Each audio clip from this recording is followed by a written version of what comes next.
পাদপদ্ময়ে শ্রুত্বা প্রণমামি মুহুর্মুহুঃ। উপস্থিত সমস্ত রামকৃষ্ণ বিবেকানন্দ বেদান্ত ভাবানুরাগীদের আমি আমার শ্রদ্ধা নমস্কার জানাই। আমি একজন বক্তাও নই আর লেখকও নই, এখানে সৎ লাইফ লিড করার জন্য। কারণ আমি যখন জয়েন করতে আসি তখন বলেছিল যে তুমি কি যেন জয়েন করতে চাও। আমি একটা ব্যাচেলার লাইফ, এটা বিবেকানন্দ স্বামীজি ভাবধারায়। তা ওনারা অনেকে আমাকে প্রশ্ন করেছিল, তাতে প্রশ্ন করার জন্য একজন DIX কে দিয়েছিলেন। তিনি আমার প্রথমে জিজ্ঞাসা করলেন তুমি গীতা দেখেছি কিনা। আমি বললাম না, গীতা দেখিনি। বলে কেন? আমি বললাম আমাদের কোনো সিলেবাসে নেই। সুতরাং তিনি বললেন দেখো তোমাকে প্রশ্ন করেছি, কিছু মনে করো না, তুমি ভবিষ্যতে গীতার উপরে আসবে, আমরা হয়তো তখন থাকবো না বা থাকলেও শুনতে সুযোগ পাবো না, কারণ তুমি এসেছো শিলচরে, আর তুমি কোথায় যাবে কোথায় কি করবে জানি না। তাই মাতাজি আমার সঙ্গে যোগাযোগ করেছিলেন, সেই জন্য আমি আবার এই অনলাইনে কোনদিন ক্লাস করি নাই। একবার একটি গীতার উপরে করেছিলাম, যাতে অনেকে শুনতে পাই। এখন ঠাকুরমা স্বামীজিকে আমার ভক্তি শ্রদ্ধা বিনম্র প্রণাম ভুল উঠিত জানাই। স্বামীজি একবার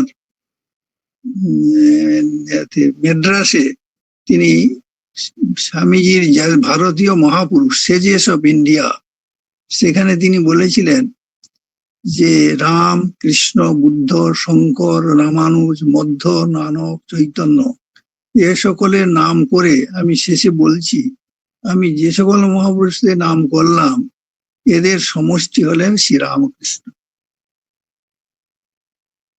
তারপরে আবার নিরঞ্জনানন্দ মহারাজকে তিনি বলেছিলেন এক মুঠি ধুলি থেকে হাজার হাজার বিবেকানন্দ বানাতে পারে। আবার স্বামীজি বলছেন দাস তব দোহাকার স্বশক্তিকে নমিত পদে। সেই জন্য বেশিরভাগই সাধুরা প্রাচীন যারা বলে যে তখন বিবেকানন্দ লিটারেচার 108 বার যে যার মাতৃভাষায় পড়ো, রঙ্গনাথন যেটা আমাদের বলতেন। আর গীতাটা সব মুখস্থ করে ফেলো, উপনিষদ বিশেষ করে কতগুলো সেগুলোও করে ফেলো, তাহলে তার আলোকে রামকৃষ্ণকে ধরতে পারবে, তাছাড়া ধরতে পারবে না। আর তা নাহলে তার কৃপাও হবে না, কেননা পুরুষকারও চাই আবার দৈবও চাই।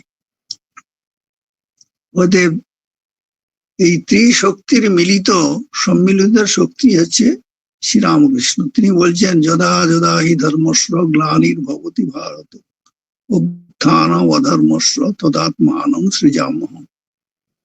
সুতরাং তারপরে আবার তিনি বলছেন একটি জায়গায় গীতায় অজোপিস নব্বয় আত্মা ভূতানাম ঈশ্বরীয় বিষম প্রকৃতিংসাম অধিষ্ঠায় সম্ভবামি আত্মমায়া। আমার সৃষ্টি, আমার দেহ ধারণ করার কোনো প্রয়োজনই নেই, কিন্তু আমি দেহ ধারণ করি এই কারণে যে লোকশিক্ষার জন্য আমাকে বারবার আসতে হয়। যুগে যুগে তিনি একই চাঁদ, কিন্তু বারবার আসছেন, কিন্তু তিনি একই শক্তি। এক এবহি ভূতাত্মা ভূতে ভূতে ব্যবস্থিত একথা বহুধা জৈব দৃশ্যতে জলচন্দ্রবৎ। একই চন্দ্র বা সূর্য হতে পারে, বিভিন্ন পাত্রে বা বিভিন্ন দর্পণে বিভিন্ন রিফ্লেকশন হচ্ছে, সেই রিফ্লেকশন ঢেলেও কিন্তু একই সত্য। সত্যমেব জয়তে না নৃতম সত্যেন পন্থা বিতত দেবজা। এবারে যে নূতন ভাবধারা রামকৃষ্ণ সংঘ তিনি করলেন স্বামীজি, তিনি করলেন কেনই বা? কারণ তিনি বললেন যে ভবিষ্যৎ প্রজন্ম আমাদের মতন এত ত্যাগ তপস্যা করতে পারবে না। তারা যখন আসবে তখন সামাজিক যে পট পরিবর্তন অনেক পরিবর্তন হয়ে যাবে। জড় বিজ্ঞান এত ডেভেলপড হয়েছে, স্বামীজি তখনই বলেছিল, এবং ভারতকে আধ্যাত্মিক শক্তিতে প্লাবিত না করলে ভারত ওখানেই ডুবে যাবে। ভারত ডুবে গেলে সমস্ত বিশ্ব অন্ধকার আচ্ছন্ন হয়ে যাবে, সেখানে কাড়াকাড়ি মারামারি। সুতরাং আমরা যে নিয়ম মানি সেটা স্বামীজি বলছে আমরা স্বেচ্ছায় মানি না। যদি কোর্ট কাছারি পুলিশ প্রশাসন এসব না থাকতো তাহলে এক পলকের মধ্যেই ম্যাসাকার হয়ে যাবে সৃষ্টিটাতে। সুতরাং তিনি বলছেন আমি 16 টান করেছি, তোরা 1 টান কর। সেই জন্য স্বামীজি মাধ্যমে শ্রীরামকৃষ্ণ ঠাকুরের জন্ম দেখুন গীতায় বলছেন জন্ম কর্ম চ মে দিব্যং যো ব্যক্তি তত্ত্বত তত্ত্ব দেহং পুনর্জন্ম নৈতি মামেতি স অর্জুন। আমার জন্মকর্ম আমরা জানতে চাই এই কারণে যে তার সঙ্গে আমাদের সম্পর্ক কি। তাই শ্রীরামকৃষ্ণ বলছেন আমি কে, তোমরা কে, আমার সঙ্গে কি সম্পর্ক সেটা ভালো করে জেনে নাও। আর আমি দাগ দিয়ে দিয়েছি, এবার তুমি মোক্ষ দাও। আমি 16 টান করেছি, 1 টান করো। সেই জন্য তিনি ছোট ছোট গল্পের মাধ্যমে এইসব বলেছেন, যে গল্পগুলো স্বামীজি বহু জায়গায় বেদান্তের আলোকে তিনি বলেছেন। যেমন চিকাগোতে তিনি বললেন যে কুয়োর ব্যাঙ সমুদ্রের ব্যাঙ, এটা কিন্তু ঠাকুরের কাছেই শুনেছিলেন। সে গল্প আপনারা সবাই জানেন, সুতরাং আর গল্পটি আমি এখানে উল্লেখ করছি না। যেন অসূর্যা নামতে লোকা অন্ধেন তমসা বৃতা তাংস্তে বৃত্ত অভিগচ্ছন্তি যে কেচ আত্মহনৌ জনাহ। আত্মহত্যাকারী কারা? যে শুধু আত্মহত্যা করে তা নয়, আত্ম বিষয়ে শ্রবণ মনন নিধিধ্যাসন এবং আত্ম সাক্ষাৎ যার না হয় তারাই অসূর্য মানে অন্ধকারাচ্ছন্নতে সেখানে চলে যায়। সুতরাং এই মনুষ্য জীবনের উদ্দেশ্য, কারণ কত জন্মের পরে পেয়েছি, আবার মানুষ শরীর পাবো কিনা কেউ আমরা জানিও না, কারণ আমরা অতীতও জানি না, ভবিষ্যৎও জানি না। সুতরাং অতীত ভবিষ্যৎকে আমরা যখন দেখি, স্বামীজি বলছেন বর্তমানকেই দেখি। সেই জন্য আমাদেরকে সাক্ষী স্বরূপ হতে বলছে, দ্রষ্টা হিসাবে হয়েছে। সুখ দুঃখ ঘাত প্রতিঘাত আসবে, কিন্তু কামারশালের ন্যায়, ঠাকুর বলছেন কেন না কামারশালে ন্যায়ের উপরে অনেক পরিবর্তন হচ্ছে, এই বৈচিত্র্য আছে। রুচিনাং বৈচিত্রা রেজিও কুটিল নানা পথ জুষাং মৃণাম এক গম্যস্তমসি পয়সার নৌ। সেই জন্য নবগোপাল বাবুর বাড়িতেই স্বামীজি প্রথম ঠাকুরের সব রচনা বলেন প্রণাম মন্ত্র। সাপকায় চ ধর্মস্ব সর্বধর্ম স্বরূপিণী অবতার বরিষ্ঠায় রামকৃষ্ণায় তে নমঃ। সেই জন্য এখানে বলে দিয়েছেন পরিষ্কার করে যে সমষ্টি স্বরূপ যারা, তাদের সম্মিলিত বা তারও অধিক। কিন্তু এ কথাটা কিন্তু স্বামীজি শুধু বলে নয়, প্রথমে যখন ভৈরবী ব্রাহ্মণী দক্ষিণেশ্বরে মথুরবাবুকে বলেছিলেন যে ইনি অবতার, তিনি প্রশ্ন রেখেছিলেন যে ভৈরবীকে ব্রাহ্মণীকে যে 10 অবতার আছে, আবার আপনি এত, উনি আবার কি করে অবতার হয়? বলছে না, ভাগবতে আছে অবতারাই অসংখ্যা, প্রতিটি জীবই অবতারের অংশ। তারপরে কি হবে? অবতার স্বরূপ। অবতার অর্থাৎ সূর্য যখন মাথার উপরে আসবে, ঠাকুর বলছেন 12টার সময়, তখন আর ছায়া থাকে না। স্বামীজি মানুষের ডেফিনেশন দিয়েছে, যত প্রাণী সৃষ্টি হয়েছে জগতে তার মধ্যে মানুষের শরীরটা আছে স্ট্রেট, অন্যান্য দেখবেন সমস্ত প্যারালাল রয়েছে। গরু, ঘাস, পাখি যা কিছু দেখবেন তাদের ইন্দ্রভোগ্য জগতের বাইরে আর কোনো চিন্তাই করতে পারে না। শুধু ওই জন্ম মৃত্যু জরা ব্যাধি, বারবার সেই পুনঃ পুনঃ জন্ম হচ্ছে, আবার পুনঃ মরছে। এমনকি মাও দুঃখ করে বলছেন যে কি আর হবে, এই কৃমি কি ট্রিমিট হবে, এইসব মানে অসূর্য লোকেতে তারা যাবে। জীবনের উদ্দেশ্য ধর্ম যেখানে নেই, সে তো পশু কি সমান। সেই জন্য ঠাকুরের কথা বা স্বামীর কথা, মায়ের কথা অত্যন্ত সূক্ষ্মভাবে আমাদেরকে মনন করতে হবে। এবং বৈদিক যুগের ঋষিদের প্রশ্ন করেছিল ব্রহ্মচারীরা, পুষ্পিন্ন ভগব বিজ্ঞাতে সর্বমিদং বিজ্ঞাতম ভবতি ইতি। কাকে জানলে সবকিছু জানা যায়? বলছি যে ব্রহ্মকে জানলেই শোনা যায়। মানে ব্রহ্ম কিরকম না, ব্রহ্ম তিনি চলেন আবার চলেন না। উপনিষদে তাই বলছে তৎ এ জ্যোতি তৎ ন এ জ্যোতি তৎ দূরে তদন্তিকে তদ অন্তরস্ব তদু সর্বস্ব অশ্ববাচ্যত। ওদের কন্ট্রাডিক্টরি আমাদের কাছে মনে আছে। তিনি চলেন বলছেন, আবার তিনি চলেন না। তৎ এ জ্যোতি তিনি চলেন, তৎ ন এ জ্যোতি তিনি চলেন না, তৎ দূরে তিনি আবার দূরে, আবার তিনি ঘটে। তেমনি স্বামীজি আবার ঠাকুরের উপরে লিখছেন নির্গুণ গুণময়। অনেকে কন্ট্রাডিক্টরি ভাববে, কিন্তু একমাত্র চৈতন্য অখণ্ড সত্তাকেই এই দ্বৈতবোধ। কেননা তিনি এক দুই আরো বা কত কি। তাই ঠাকুর বলছে বর্ষাকালে বৃষ্টি হলে মাটিটা যেরকম রসস্থ হয়ে থাকে, তেমনি চিন্ময় সত্তার সঙ্গে সবকিছু জড়িত আছে। আমি চিন্ময় দেখছি। এই জন্য ঠাকুর প্রথম জীবনে যখন টেকই করে খাওয়ার মুড়ি নিয়ে মাঠের মধ্যে যাচ্ছেন, তখন তার নির্বিকল্প সমাধি লাভ হয়। এবং তার জন্মকর্মটা কিরকম দিব্য দেখুন। তিনি তার বাবা গয়াতে গেলেন শ্রাদ্ধ দিতে, সেখানে তিনি শ্রাদ্ধ দিয়ে তারপর দেখলেন পিতৃপুরুষেরা তার পিণ্ড সব গ্রহণ করছে, খুব উৎফুল্ল আনন্দ হলো। রাত্রে বিশ্রাম করছে, তারপরে বিষ্ণু তাকে বলছেন দাঁড়িয়ে, শঙ্খচক্র গদা দাঁড়িয়ে বলে, আমি তোমার মতন এক সৎ পবিত্র মানুষ সে পুত্ররূপে জন্মাতে চাই, আমার ইচ্ছা মঙ্গলের জন্য। তিনি বলেন, না না, আমি দরিদ্র ব্রাহ্মণ, আমার সেই ক্ষমতা আমার নেই, সেটাতে নিয়ে আমি আপনার সেবা অপরাধে হব। বলে, তা কিছু না, তোমাকে শুধু সম্মতি দিলেই হবে।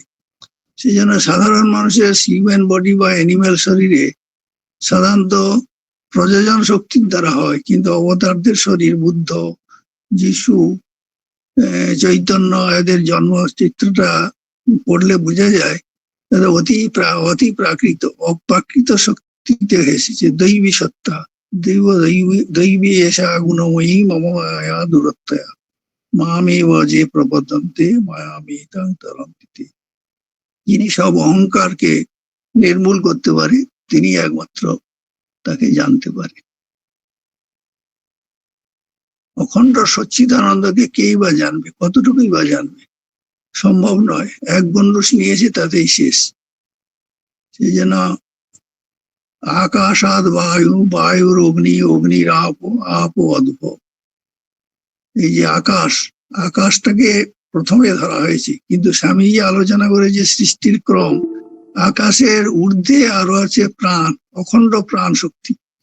তিনি যখন সৃষ্টি করতে চান, তখন আকাশের উপরে তিনি আঘাত করতে থাকেন। সেই আঘাতের পরে এক একটা করে তন্মাত্র সৃষ্টি হয়ে আকাশে ধরে বায়ু, বায়ু পরে অগ্নি, অগ্নি তোরে জল, জল পড়েছে ভূমি আসছে, তারপরে উদ্ভিদ প্রাণী আসছে, বহু হাজার হাজার বছর পড়ে থাকছে, তারপরে আবার। কিন্তু মানুষই শ্রেষ্ঠ, কেননা মানুষ দাঁড়াতে পারে, আর তার বিচার শক্তি অত্যন্ত প্রবল।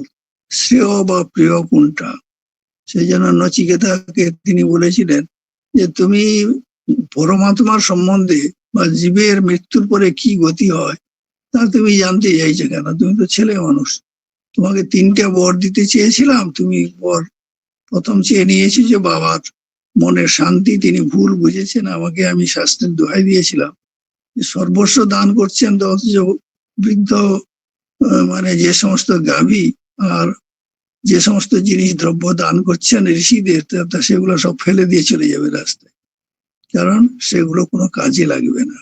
কাজে না লাগলে কেন, তাহলে তো আপনার কর্মের ফল তো অশুভ হবে। সেই কর্মের সম্বন্ধে কিন্তু ঠাকুর বলছেন, দেখুন, যে একজন লোক বাগান বানিয়েছিল এত সুন্দর করে, নানান ফল ফুল শাকসবজি, তারপরে সেখানে একটা গরু ঢুকেছিল। গরু ঢুকাতে এসে সবুজ গাছপালা দেখে সব খাচ্ছি, তখন মালিক রেগে গিয়ে তখন তাকে পুকুরে মেরেছি, আর গরুটা তো মারা গেছে। তখন যা সব এই গরুটা তো মারা ফেললো, তাহলে গোবধের পাপ আমাকে লাগবে। তখন তিনি বললেন যে ও, হাতের কর্ম যেমন ইন্দ্র, তাহলে তো ইন্দ্রকেই পাপ লাগবে। তখন তো সে পাপ পুরুষ চলে গেলেন। তখন বলছে লোকটা যদি মন মুখ এক কিনা দেখা যাক তো। তখন তিনি অন্য বেশ ধরে আবার এসে তারিফ করতে এলেন বাগানের মালিকের কাছে। তারপর শেষের দিকে যখন এলেন, গরুটা দেখলো, তখন গোবধ করেছে কে গো? বলে ইন্দ্র। বলে ও এত সময় করলেন আমি এই ফুল ফল গাছপালা সংগ্রহ করে। তখন সেই জন্য ঠাকুর বলছি যে দক্ষিণেশ্বরে আসে সবাই বলছে রানী রাসমণির বাগান বাড়ি বা রানী রাসমণির দেবালয়, কিন্তু কেউ আর ভবতারিণী বলে বলে না। এই জ্ঞানটাতেই আমাদের অহং নাশ হয়নি। আমি বলে ঘুচিবে জঞ্জাল। সেই জন্য ঠাকুর আবার বলছেন একদিন যে বিবেকানন্দকে বলছে, নরেন আমার শ্বশুর ঘর, আমি এই বিষয়ে শ্বশুর ঘরটা কি, কেন, কি জন্যই বললেন উনি, এই অর্থটা আমি ঠিক বুঝতে পারিনি, কিন্তু শ্রীমদ দর্শনে সেটা বেশ সুন্দর করে বলেছেন। কেন কি করে সেখানে বলছেন যে মেয়েরা জন্মগ্রহণ করলেই মাতৃশরীর, সে বাবা মার কাছে সেখানে গৃহে লালিত পালিত পড়াশোনা হয়, কিন্তু সেটা তার আসল ঘর নয়। শেষকালের ঘরটাই যেটা, সেটা আসল, তার স্বামীর সঙ্গে যাবে, তখন সে আপনার ইচ্ছাই চলে যাবে। আমাকে একজন কানপুরের হেড ছিলেন বয়স্ক, তিনি বেশ পরিষ্কার করে বলেছিলেন যে বাসে যেতে যেতে আমি যখন ভুবনেশ্বর থেকে পুরী যাচ্ছি, তখন বলছেন, বলে দেখো মায়েদের কি রকম আসক্তি, বলে আমার 3 ভাইয়ের মধ্যে একটি বোন ছিল, তাকে স্নেহ ভালোবাসা সবাই করতো, কিন্তু তার যেই বিয়ে হলো এক রাত্রিতে, পরের দিন আবার যখন যাবে স্বামীর বাড়ি, তখন এখানকার সম্পত্তি, গরু, তারপর খাট পালঙ্ক ছবি চাপা যত কিছু সব নিয়েতে গেলই, তারপরে আবার যখনই আসছে তখনই নিয়ে যাচ্ছে।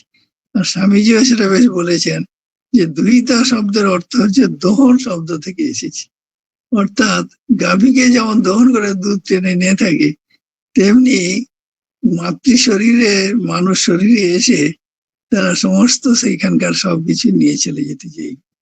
এমন আবার সরকারি আইনও হয়ে গেছে এখন যে তারা ছেলেদের মতো সমান অধিকার পাবে। তা সুতরাং সেই আইনের কোথায় তখন আর এখন কেস কাছারি করছে না, অনেকে লিখে দিচ্ছে না, আমি আর দাবি করবো না। সুতরাং শ্রীরামকৃষ্ণ কে আমরা যতই পড়বো, আর মাকে যতই পড়বো, একবার যেমন সেই জন্য তিনি বললেন শ্বশুরঘর কেন না, আমার দেহ চলে যাওয়ার, স্থূল দেহ যাওয়ার পরে বিবেকানন্দের মধ্যেতে আমি ঢুকে গেছি কাশীপুরে, আর এটাতেই জগতের কল্যাণ হবে বলছে। তারপরে তাকে বলছে যে আমাকে বলেছেন দাস তব জন, আহা আরতি স্তবে আরো কি সব লিখেছিলেন, শাস্ত্রেও অমর এক্সপ্রেশন, বর্ণনা পাওয়া যায় না। মর্তার মৃত তব পদং মরণোর মৃত, তসমাৎ তমেব শরণং মম দীনবন্ধু। আবার বলছেন খণ্ডন ভব নির্গুণ গুণময়, আবার জগৎ এক গম্য, এই যে তার শ্রীচরণে আশ্রয় নেয়, তার কাছে ভব গোস্পদ বা আরি যথায়। অর্থাৎ এই সংসার সমুদ্রে গরুর পদচিহ্নের স্থিত গন্ডুস মাত্র জলের ন্যায় তুলতে হয়। আবার অন্য জায়গায় আছে বিক্ষণে মোহ যায়, মানে 1000 বছরের অন্ধকার কত সময় থাকবে, আলো আনলেই চলে যাবে, আলো জ্বলেই আছে, কিন্তু আলোটা দেখতে পাচ্ছি না কেন, বলে যে আলোটা অনেকগুলা রিঙের, অনেকগুলো আবরণের মধ্যে আছে, সেই জন্য তিনি যাচ্ছেন না। আবার ঠাকুর বলছেন দর্পণ যদি পরিষ্কার হয় তাহলে দেখা যাবে। স্বামীজি পাশ্চাত্যে বলেছিলেন যে আচ্ছা তুমি তোমার চোখ দেখতে পাও, যত শ্রোতা ছিল বা দর্শক ছিল তারা বলছে না নিজের তো চোখ দেখি না। চোখটাকে দেখবে কি করে, চোখেও যেটি আমরা দেখছি সেটাও ছায়া। কেন না বিজ্ঞান বলছে, শরীর বিজ্ঞান, সেখানে রেটিনার উপরে গিয়ে পড়ছে, তারপর আবার রিফ্লেকশন আসছে, আবার বৃত্ত কমপ্লিট হলে পরে তখন সেটা দৃশ্য হচ্ছে। তাহলে রিয়েল জিনিসটা আমরা জানতে পারছি না। রিয়েল জিনিস জানতে হলে একমাত্র আমাদের নির্বিকল্প সমাধি হতে হবে, এছাড়া সেই লোক জানতে পারবে না ব্রহ্ম কি, ব্রহ্মের স্বরূপ কি, শুধু মুখে বলতে পারবে তিনি নির্গুণ গুণময়, তিনি জ্যোতির জ্যোতি, ন তত্র সূর্য ভাতি ন চন্দ্র তারক, নেমা বিদ্যুৎ ভান্তি কুতয়ামগ্নি, তমেব ভান্তম অনুভাতি সর্বম তস্য ভাষা সর্বমিদং বিভাতি। শ্রীরামকৃষ্ণ পড়তে গেলেন, কিন্তু তিনি স্বরবর্ণ ব্যঞ্জন বর্ণ রিডিং বেশ ভালোভাবে পড়তে পারলেন, হাতের লেখা সুন্দর করতে পারলেন, শিল্পীও ছিলেন তিনি, তার বহু উদাহরণ শিল্পীর আছে, তার জীবনীর মধ্যে অসংখ্য প্রবন্ধ আছে, অনেকে লিখছেনও। কিন্তু যোগ শিখলেন, কিন্তু তিনি বিয়োগ শিখলেন না। যখন বিয়োগ শেখালো, তৎক্ষণাৎ তার মনে সাইকোলজিতে এমন প্রতিক্রিয়া হলো যে মাস্টার মশাই আমি আর আসবো না। কেন, বলে যে আরে তুমি উচ্চ মানের সংখ্যাটাকে নিম্ন করে দিচ্ছ, তো 50 থেকে 10 বাদ দিলে লিখছো 40, তাহলে তুমি 40টাকে 50 করবে, এটা বলছো না কেন? অতীন্দ্র রাজ্যে নিয়ে যাওয়ার জন্যই তো সিঁড়ি বেয়ে উঠা, আবার সিঁড়ি থেকে নেমে এসে আবার অন্যকে তাকে দেওয়া। তাহলে যে বলছে আম খেয়ে মুখ মুছে নিয়েছি, তারা আবার অনেকে এসছে যে আম গাছে ডালপালা খুলে যাচ্ছি। বলে রামপুরে কি হবে? রামটা জানো, স্বামীজি যেমন হরিপদ মিত্রকে বলেছিলেন বেলগাঁওতে যে আপনি শুধু সন্ন্যাসীর গুণকীর্তন করছেন, কিন্তু স্বামীজি বললেন যে না, আমি সন্ন্যাসী না, আমি যার মধ্যে সত্যগুণের আধিক্য বা সত্তাদিত হতে চাইছে তারাই সবাই বড়। বড় ওই অঙ্গেল থেকে যে আমি হবে তার দাস অথবা তার অংশ, তার বা পূর্ণ রূপ। সেটি রামচন্দ্র প্রশ্ন করেছিলেন মহাবীরকে যে আমাকে তোমার কেমন মনে হয়? সেখানে তিনি বলেছেন দেহ বুদ্ধা দাসোহম, জীব বুদ্ধা তত বংশ, আত্মবুদ্ধা তমে বাহ ইতি মে নিশ্চিতামতি। জীবনের উদ্দেশ্য ঈশ্বর লাভ মানে ঈশ্বর হওয়া। আর সঙ্গের আদর্শ দিলেন কি না, আত্মন মোক্ষার্থম জগদ্ধিতা আছে। নিজের মুক্তির প্যারালাল কি হচ্ছে? জগতের হিত। এই দুটি হচ্ছে, অতএব দেওয়া নেওয়ার সম্পর্কটা থাকবে। সুতরাং আমরা কিছু দেইও না, কিছু নেই না, এই ভাবনাই হচ্ছে আমাদের আদর্শ। সুতরাং আদর্শ যতই বড় হোক, কিন্তু আদর্শ লাভ করেছিলেন, আমাদেরকে সেই আদর্শের কাছে আরো এগোতে হবে, যেতে হবে। সুতরাং তার ইতি নেই।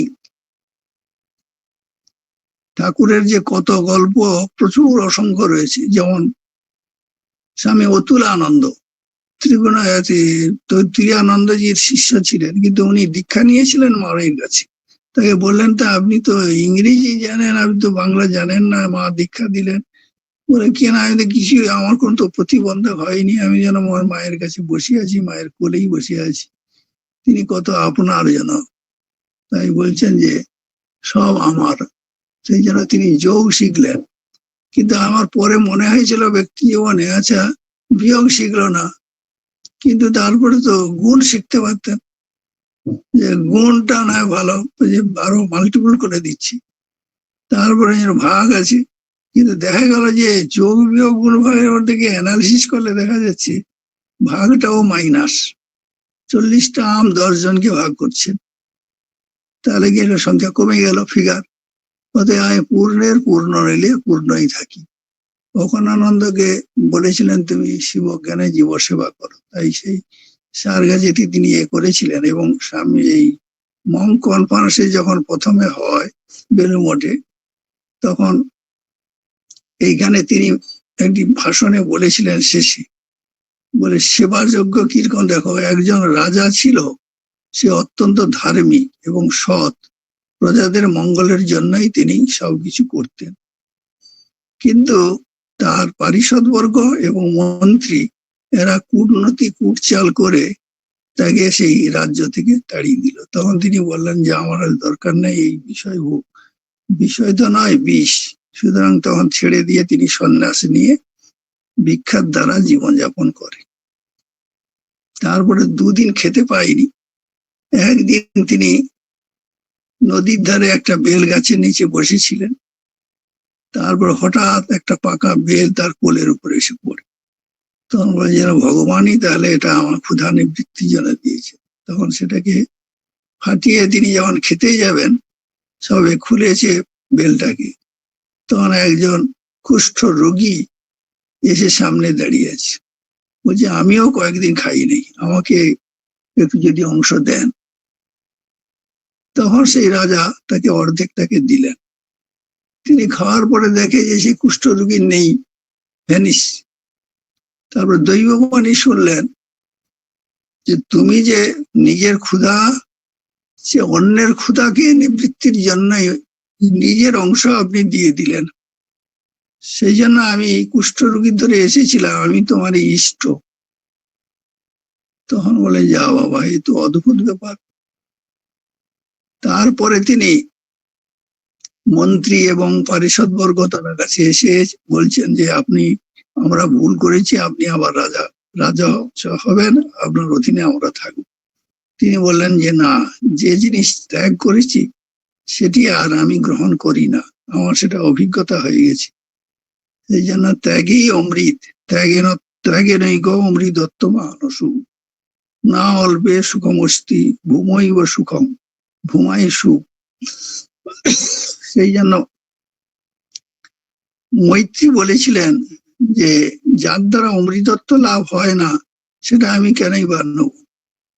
অমৃতত্ব আমার দরকার। বলে হ্যাঁ, অমৃতত্ব নিতে গেলে সন্ন্যাস নিতেই হবে। সন্ন্যাস মানে সম্যক রূপে সন্ন্যাস, কিন্তু বহু ভ্যারাইটি আছে। সেটা কিরকম যেন, একটা আর্ত সন্ন্যাস আছে, একটা আতুর সন্ন্যাস আছে, আর একটা বিবিদিশা সন্ন্যাস আছে, আর একটা আছে বিদ্যৎ সন্ন্যাস আছে। এই যে যারা যে রোগ জ্বালা যন্ত্রণা পেয়ে যায়, তখন তারা সন্ন্যাসের মন্ত্র কোনো গুরুর কাছ থেকে শুনতে চায়, তখন তাকে বলেছে আতুর সন্ন্যাস। আবার মর্কট সন্ন্যাস কিরকম না, দুঃখ জ্বালা যন্ত্র ভিক্ষাবৃত্তি করে খাবো, কিন্তু সে বেশি দিন টিকে না, তারপরে তার ভিতরে বাসনা তো ফুট করছে, সেই জন্য তিনি আবার জড়িয়ে পড়েন, তখন সেই আবার বাসনায় ফিরে আসে। ঠাকুর কথা বলতে বলছেন যে আমি একটা চাকরি পেয়েছি, এখন আমি ফিরে যাচ্ছি। এই আমাদের অর্ডারে অনেক ছেলে সাধু হতে আসে, তারপর ভালো লাগে না। স্বামী আত্মস্তন্দজির কাছে একটা ঘটনা শুনেছিলাম, ছেলেটি জয়েন করেছে, তারপর আছে একদিন রাত্রে পাঠ, সন্ন্যাস জীবন লাভ ডিট করতে আসিস নাই, তুই তো এসেছিস প্রেম থেকে বঞ্চিত হয়েছিস, যে মেয়েকে ভালোবাসতিস সে ভালোবাসে না, সেই জন্য তুমি চলে এসেছিস। তখন সেই অকপটে স্বীকার করছে, তোমার যে মহারাজ আপনি কি করে জানলেন? বলে হ্যাঁ, আমি তোমাকে দেখেই বুঝতে পারলাম, আমার অন্তর থেকে বললো। বলে তুমি ভয় পেও না, আর আমার জন্য আমরা যে ব্রহ্মচারীর সামনে তোমাকে বললাম, তাতে লজ্জাও পাওয়া নেই। তুমি ভালো করে পড়াশোনা করো, দেখবে আবার ভালো বিয়ে করবে, আর বিবাহ জীবনের উদ্দেশ্য হচ্ছে ঈশ্বর লাভ। বিবাহ জীবনের সেটা কিরকম হয়, শ্রীরামকৃষ্ণ সেটি দেখিয়েছেন, যে ঈশ্বরের তত্ত্ব বই আর কিছু বুঝি না। পঞ্চন কাম কাঞ্চন অতি নিন্দিত ইন্দ্রাগ, এই যে পঞ্চন। কিন্তু স্বামীজি যখন পরিব্রাজক জীবনে কাশীতে হাজির হয়েছিলেন, সেখানে ভাস্করানন্দের সঙ্গে তার দেখা হয়। তখন ভাস্করানন্দ বললেন যে আমি আমার গুরুকে দেখেছি, এখানে গুরুর নাম বলেনি, যে তিনি বঞ্চন কাম কাঞ্চন ছিলেন। তখন সেই ভাস্করানন্দ খুব রেগে যায়, রেগে গিয়ে তার কর্মচারীদের বললেন ওই ছোকরাকে আশ্রম থেকে তাড়িয়ে দাও। তার স্বামীজি প্রতিবাদ না করে চলে আসে। তারপরে চিকাগো ভাষণের পরে যখন চারদিকে বিভিন্ন ভাবে প্রচারিত হচ্ছে স্বামীজির কথা, তখন তিনি খুব বৃদ্ধ হয়ে গেছে, আর চলৎ শক্তি নেই, বিছানায় শয্যাশায়ী।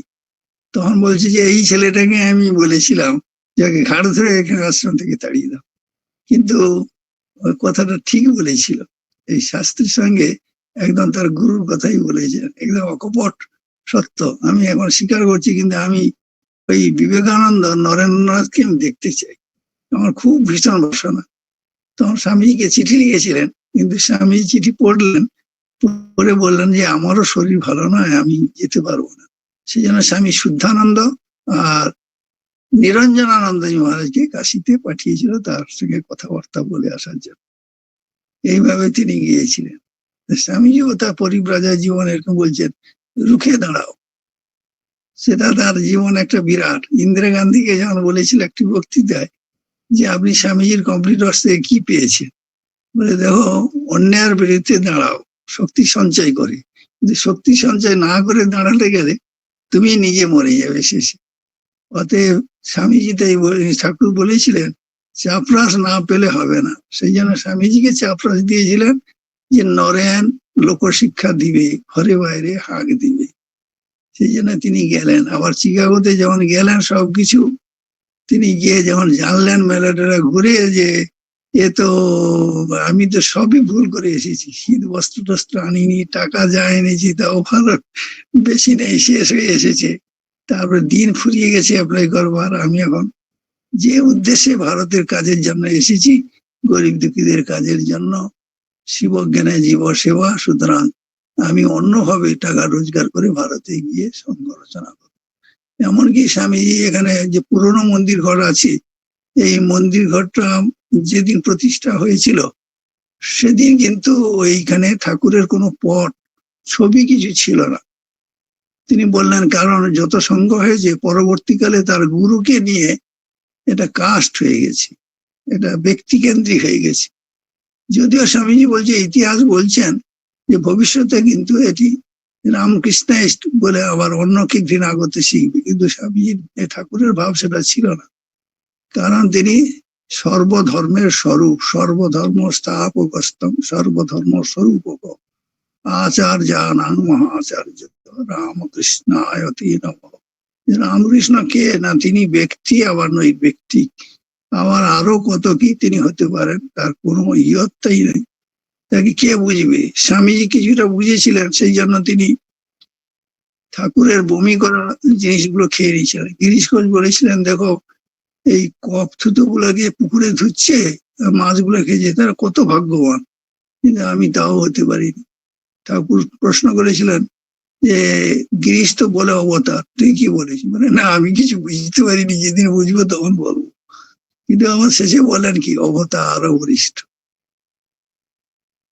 সেই জন্য আমাদের জীবন মধুময় যেতে কীর্তি করতে হবে। সেই জন্য ঠাকুর স্বামীজিকে এবার বললেন, বলে যে তোর যদি কেউ নিন্দা করে তাহলে তুই কি বলবি? স্বামীজি চটপট উত্তর দিয়ে দিলেন, বলে রে কুকুরই বলবো। স্বামীজি সংশোধন করে ঠাকুর বললেন যে আরে এত দূর নয়, কুকুরটাকে তুই পশু করবি কি করে, এ মানুষটাকে পশু করবি কি করে? সে নিন্দা করেছে বলেই মানুষটাকে তুই লোয়ার কেটেগরিতে নিয়ে আসবি কি করে? যে লোয়ারে আছে তাকে হাত ধরে টেনে তুলতে হবে।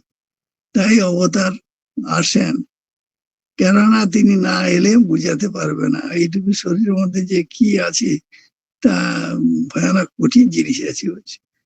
সেই জন্য অন্নদান, বিদ্যাদান, গোদান, কন্যাদান, ভূমিদান, নানান রকম দান আছে, কিন্তু ব্রহ্মজ্ঞান এইটি হচ্ছে শ্রেষ্ঠ দান। অনেকগুলি দানের কথা স্বামীজি বলেছেন, কিন্তু ব্রহ্মবিদ্যা দ্বারা কি হয় না, কোটি কোটি জন্মের কর্মপাশ খুলে যায়, বন্ধন ছিন্ন হয়ে যায়।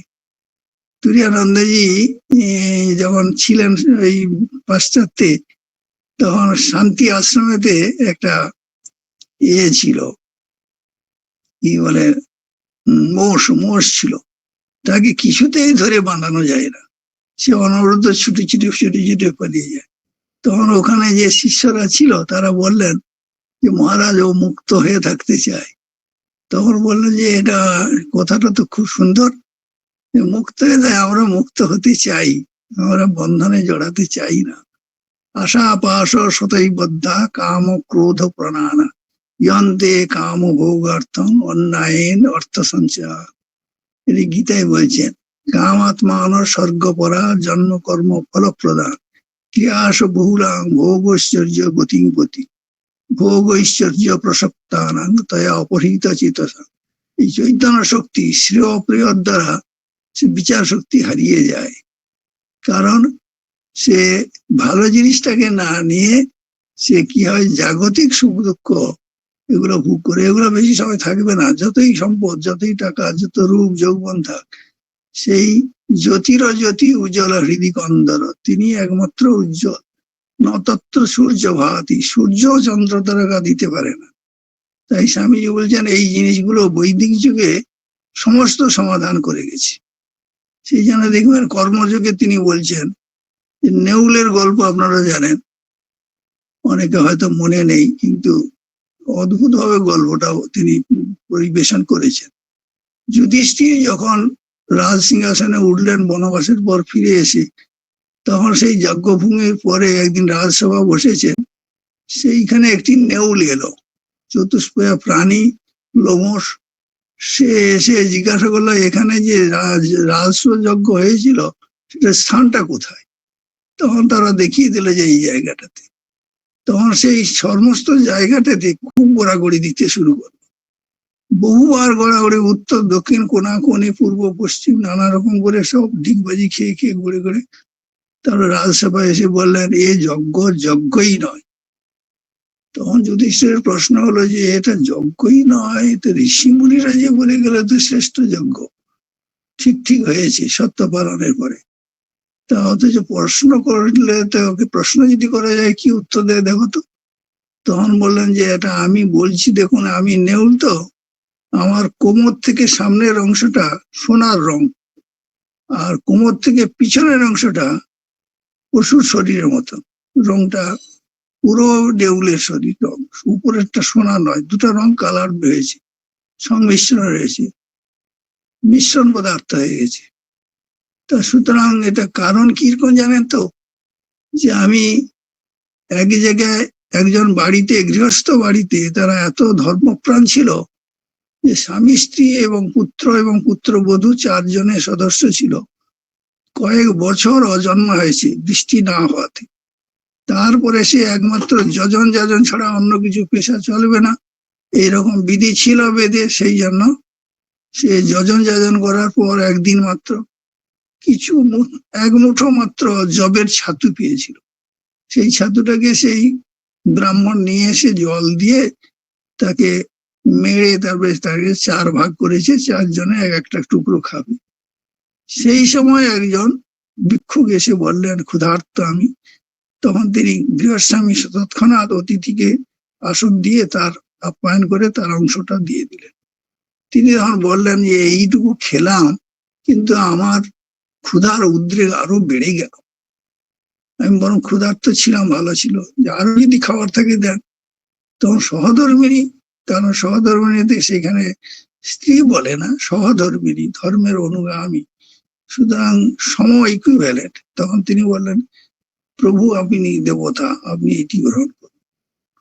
বলে কোথায়? সেই তো পেটে একটু করে পড়ে আছে। তখন পুত্রবধূ দিয়ে দিলেন। বলে যে আমি তৃষ্ণার্ত যে খেলাম, তার পানীয় জলটা সবাইটা দিয়ে দিল।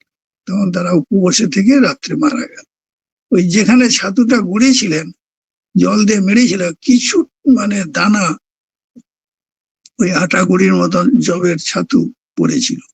সেইটাতে আমি এই নেউল রূপে এসে সেখানে ঘোরাঘুরি দিতে এই পরিবর্তন হয়েছে। সুতরাং সমস্ত ভারত পর্যটন করেছি, যেখানে যেখানে যজ্ঞ হয়েছে। তারপর শেষে আমাকে এখানে বললেন যে যুধিষ্ঠিরের যজ্ঞ, সুতরাং এটা যজ্ঞই নয়, ওদের দেবতা জ্ঞান হয়নি।